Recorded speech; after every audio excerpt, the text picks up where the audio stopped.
Good to see you. Happy New Year. I got you a little something for our partnership this Thank year. you. This is Lee's. So she actually worked with another loan officer at my office who introduced us, and it's been a great relationship. We actually have a deal closing here in about a week for a good friend of Lee's.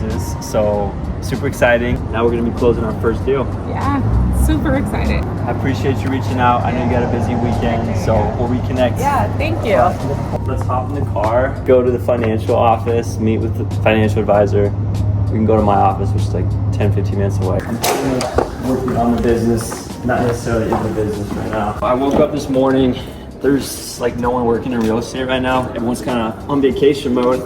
But my friend gave me, his name's Sean, a good friend of mine from high school, gave me a set of clubs. One of my New Year's resolutions is to get into golf. And I put it off last year, so no excuses.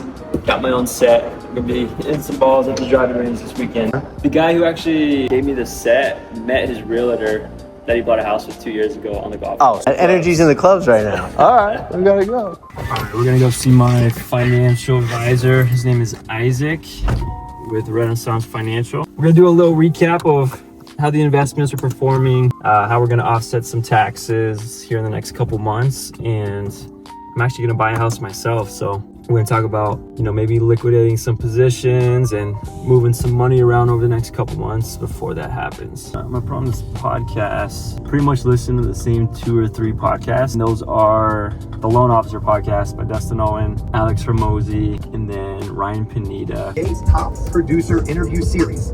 It's motivational. And it just eliminates the brain rot. I'm kind of old-fashioned. I have a notepad that I carry around with me. Write down at 10 o'clock at night before I go to bed, everything I need to accomplish the next day.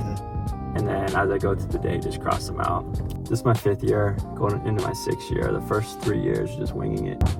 Yeah, I've been in sales. I think a lot of things that you might not think are sales. Whether you're trying to go on a date, you're trying to make a new friend, invite them to something, that's all sales at the end of the day. And I've had other sales jobs, but with mortgages, it's such a big piece of somebody's life. Like, someone might only buy a house once or twice in their life, if at all. And handing over the keys is super special. Like, I've had a lot of people that have literally told me, they're like, hey, my realtor wants me to talk to you, but I just don't think I qualify.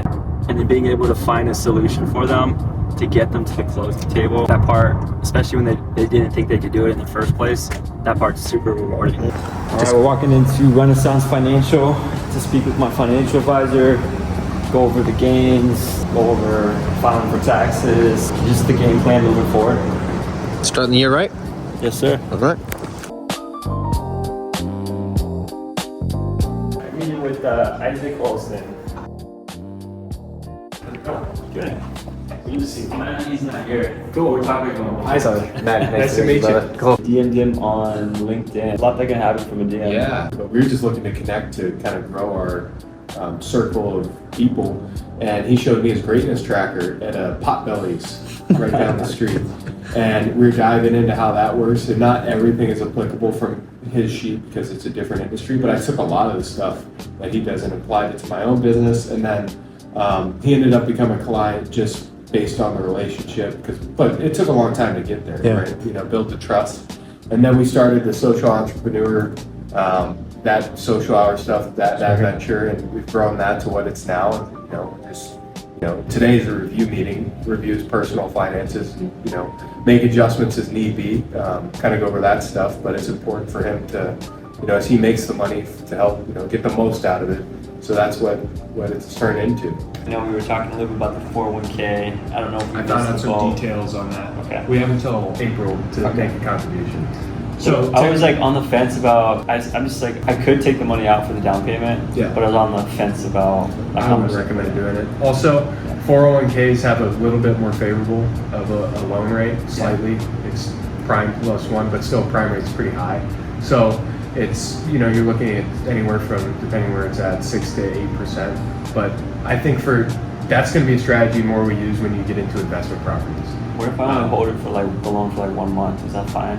If I just dump the money in the 401k, pull it out for the down payment, and just you can pay it back anytime. So the way margin works is if you are at 30% of your balance. So say you take out a loan and then it goes down and you only have 30% of that balance left, they'll automatically start selling your positions to pay it back. So it's really hard to get there. It's not like prepayment penalty or anything. No, you just got to make sure that one, it helps when the market's cooperating, and then two, you can't wait forever to pay the loan back, which it didn't sound like you would. Yeah.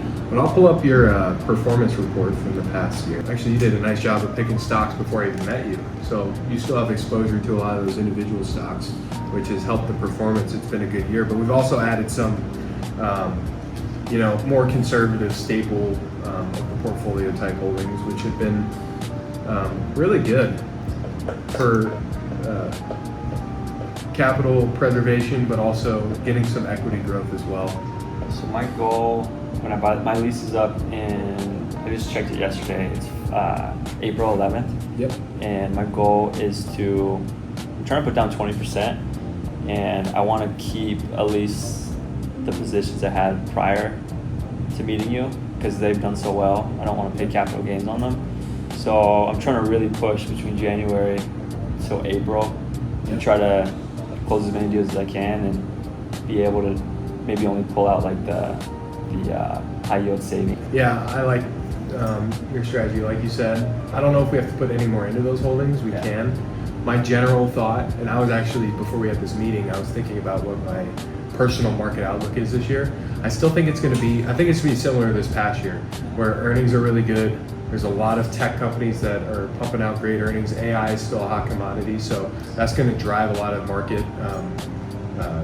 It's going to go up in that sense, but it's also going to be uncertain, as you know, in your world. There's a lot of uncertainty with interest rates, which causes like short-term volatility in the market. So we're going to be careful with new dollars we're putting to work, making sure that we're not exposed to the market all at one time. We'll, over the course of time, dollar cost average, so that way we can kind of weather those swings. So I can't predict the future, but I think your goals personally this year are to get in the house. Yeah. And with that in mind, our savings are primarily going to go to that.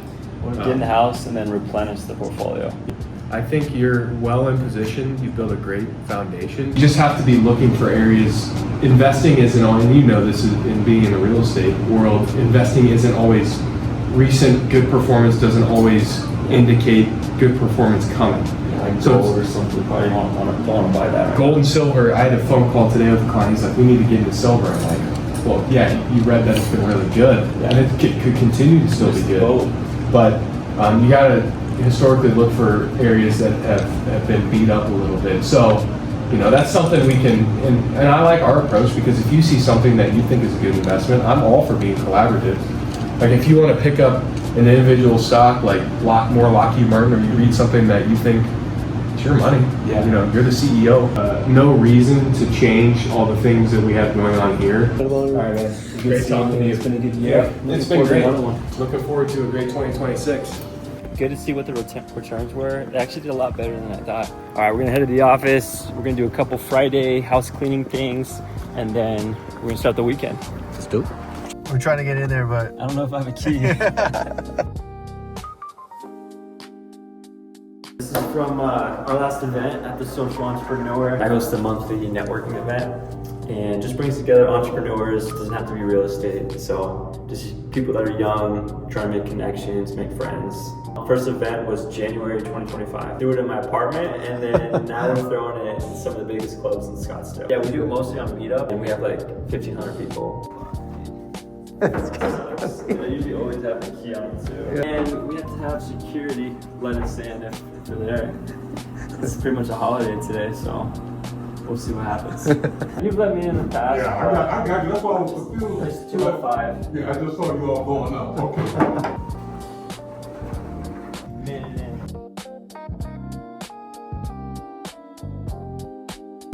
All right, so what I'm doing right now is I have a family that purchased a home on the west side of Phoenix about a year ago. They closed December 2024. And when they closed, we did something called a temporary rate buy down, where the first 2 years in their house, the rate and payment is lower than what the market was. And it looks like we're able to keep her permanently at the payment she's paying without it jumping again next year. How much would it jump by? So we saved her initially $600, the rate just went up the second year, so she's saving $300, but I should be able to keep her at the payment she's at right now, saving $300 a month versus, a month versus what it's gonna jump to January 2027. I'm calling Jessica right now. Jessica, Happy New Year. Hey, Happy New Year. I got some good news. As you know, we put you on that temporary rate buy down when you bought the house. Initially, we were saving you like $600 from what the market was when you bought the house, and it looks like you'll be saving about $300 moving forward. I just looked at where the market's at today, and I should be able to keep you guys at what the payment's at currently. So it's not gonna have any more adjustments. So January 2027, your payment wouldn't jump up another $300. Okay, so like what it is, okay, that's fine. So it would We stay. can make that work. Yeah. So I can get you a skip payment. Once we close the refi, you'll skip the next month. That would be awesome. I've had a lot of people send me stuff about refinancing. That's what gets me when it says, "Oh, we could make your payments this, that, and whatever." And I'm like, okay, they sound too good to be true. A lot of them. Yeah, you gotta read the fine print. That same flyer you're getting, they're sending to like 10,000 other people they've never spoke to. But if you remember when we closed on your house about a year ago, I told you I keep an eye on the market, and I'm not gonna present a refinance to you unless it makes sense. But with where we are right now, it makes sense to keep your payment long term without having you have to jump up again. And we did a FHA loan for you guys, so we can do what's called a streamline. You're not gonna have to pay for an appraisal, so nothing's gonna come out of your guys' pocket, and they're not gonna verify everything they did last time. So Okay, thank you. all right, bye. That's fine. We did a buy. So where the market was when they bought, we were able to get them 2% lower. So the market was like 7.25 when they bought. This past year, they've been paying at 5.25. But now that we're in 2026, it's gonna go from 5.25 to 6.25. So the payment jumped up like $300. Time next year in 2027, the payment's gonna jump up another $300. So I just let her know, hey, market's in a good spot right now. I can keep you guys saving $300 a month without going up again. Do you want to do that? She said yes. So we're doing an FHA streamline. I told her I need her pay stubs. I actually don't even need pay stubs. No appraisal. We just have to verify they've made the payment on time for the last 12 months, which they have. And it's a pretty easy loan. All right, this just came across my desk, but I submitted a refinance for a past client. I've done a couple refinances for him over the years, but his approval letter just came back from underwriting and pretty clean. Just needs some basic stuff. One of his driver's license is expired, so I got to get a driver's license that's currently active. We got to make a couple adjustments on his insurance policy, and then we have to get a letter of explanation for his income. He's got a little bit of variable income. Company got bought out by another employer, so pay stubs look different, W-2s look a little bit different from the year prior. So I just got to get a quick explanation, have him e-sign it, and then we'll get the loan back in underwriting. Mr. Elvis, how are you, sir? Actually, just calling you to give you some good news. Just came out of underwriting. It's super clean. We just need a couple conditions. I'll send you an email with this, but I need an updated driver's license. I can send that to you right now. I'm gonna send you a letter of explanation. I know you've already told me this. I just gotta document it. But some of the pay stubs look different from when your company got bought out. I think it was last year or the year before. So I just gotta write a letter of explanation on why the income looks a little bit different than what it did prior. That's easy. We did that on the last refinance. Okay. And then, do you have a copy of your social security card? Yes, I don't have a social security card. I lost my card and still haven't gotten a new one. Okay, that's fine. I might have to send you a form. It's an SSA form. I'm just gonna have you sign it, and then we don't need the social card. That's fine. Okay. And then that's pretty much it. So I'll send you an email with what we need. I'm sorry, this is a clean approval. Okay, perfect. So once Elvis gets me the driver's license, sign a couple things I'm gonna send him, we're gonna get the loan back into underwriting, and The appraisal was already ordered, so we're really just waiting on the appraisal at this point. And as long as everything looks clean, once the underwriter takes a look at it, we'll get a clear to close and we'll be closed before February. So you guys got to see kind of what a day in the life of Noah looks like. We met Lise earlier today, gave her her Christmas present. We saw my financial advisor, did a full recap of this past year and the goals moving forward in 2026. And then you got a couple calls in, 2026 is going to be a big refinance year. Pretty much anyone who bought a house over the last 2 years will have some refinance opportunities to save some money. But, not every day is super glamorous. It's kind of the holidays still, with New Year's being yesterday. So starting Monday is when we're really going to hit the ground. And it's going to be a big year. I'm excited. So I'm going to put out some more content like this. Stay tuned.